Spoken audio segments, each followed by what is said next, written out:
In this video, guys, we're going to look at Martin Shkreli. Stay tuned. Hey traders, a very warm welcome to you. So Martin Shkreli, however you want to pronounce it. You know the guy, pretty famous. He was called the Pharma bro. He's now in prison. We'll get to that in a moment. Let's look at what he's done and how it relates to kind of stock market and investing. There's quite an interesting story around it. So some background on this guy. So if you don't know the guy, he's kind of real controversial figure. He came to light when he bought this drug company, or a drug, should I say, for his drug company called Daraprim, and he raised the price by 5,000%. Now this drug, I believe, was to cure something or to help with something very specific with a very small population. So something like toxoplasmosis, something like that, and it dealt with kind of some people who had HIV, who had this, who had the other.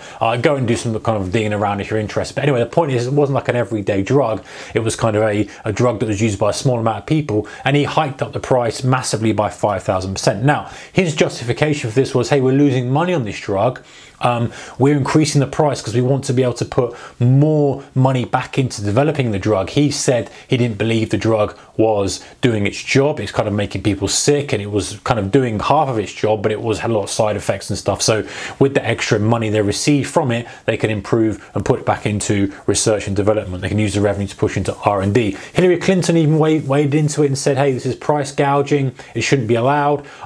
Just sitting on both sides of the fence here, you can see why. I mean, there's two arguments here. One is you're basically you're kind of capitalizing on people who need this to survive or to need this to be better, and you're increasing the price massively. They can't afford it. The other side is, well, it's loss making. He could have just not bothered at all having it, and it makes sense that if people are prepared to pay it, you can put their money back into R&D. So you can kind of see both sides of the coin here. Let me know your thoughts in the comment section below here. It's probably going to explode with kind of people thinking one way or another. So anyway, he was a bit of a kind of character that you looked at, and he didn't have the kind of nicest attitude, if I'm honest. The way I looked at him, I thought, you know what, you don't actually look like the kind of guy who you want to be friends with. But hey, that's pretty much irrelevant. What is relevant is that, yeah, he bought this drug, hiked up the price, and claimed all sorts of stuff. Anyway, he then went on and he bought this Wu-Tang Clan album, $2 million he paid for it, and then he hadn't released it. He was going to keep it. People were upset about that, but then the argument is, well, he's bought it, he can do what he wants with it. He kind of talked about kind of giving it away at some point or destroying it, whatever. It's probably just a publicity stunt, that anyway. But he had $2 million to spare on that, so he's obviously not short of a few dollars. Then he ran a hedge fund. He was running a hedge fund, and this was kind of the interesting part.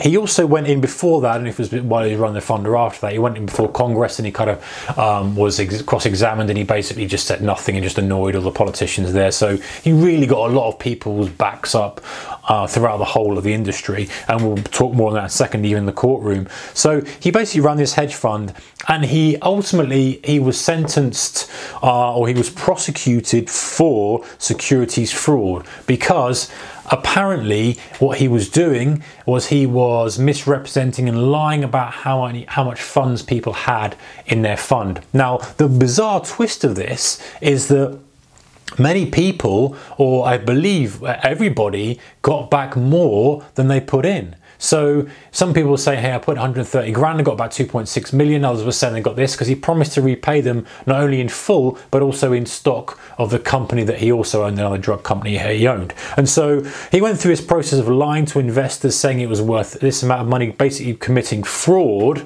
And ultimately it was a lie. But then it came good for him, and he managed to pay everyone back, and he paid everyone back more. So no one actually lost out, but in reality, he's still committing fraud. I guess we could put the analogy of, you know, go back to the Nick Leeson bringing down Barings Bank, committed a lot of fraud to get all the money. If he'd have got lucky on that last trade and made it back, is he still committing fraud? Yes, he is. But this was the kind of defense argument, was there's no harm, no foul, this kind of thing. Prosecutors were saying, well, actually, no, he was defrauding people. He just kind of got lucky in the end, and ultimately got sentenced to 7 years in prison. Now, I don't think he helped himself too much, because while he was on bail, he was like tweeting out stuff to his Facebook messaging and tweeting out stuff stuff to his followers saying, you know, he wanted to a joke. He said he was a joke about, you know, putting a price on Hillary Clinton's head.